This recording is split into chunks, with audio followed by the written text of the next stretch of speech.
பெரிய தம்பி பாருங்க என்ன பண்ணிட்டு இருக்கான்னு. ரோஹித்தம்மா என்னம்மா பண்ணிட்டு இருக்க? யாருக்கு காஃபி போடுறீங்க? உங்களுக்கு தான். காஃபி எல்லாம் போட்டு பழகிட்டியா? ஃப்ரெண்ட்ஸ், நேற்று பார்த்தீங்கன்னா தம்பி வந்து எனக்கு வர காஃபி போட்டு கொடுத்தா. நேற்று சாயங்காலம் ரொம்ப தலைவலியாக இருந்தது. அம்மா நான் எப்படி போடணும்னு சொல்லிட்டு அவங்க அப்பாட்ட கேட்டுகிட்டே இருந்தேன். அவங்க அப்பா தெரியலன்றத அப்போ நான் சொல்லிட்டு இருந்தேன்.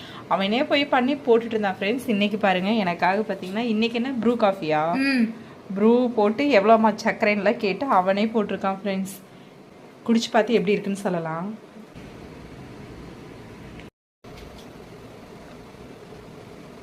ரோஹித், செம்மையாக இருக்குது, சூப்பராக இருக்குது. ஃப்ரெண்ட்ஸ், தம்பி சூப்பராக காஃபி போட்டான். நமக்கு இந்த ஒரு வேலை மிச்சம். கை கொடு. சூப்பர்.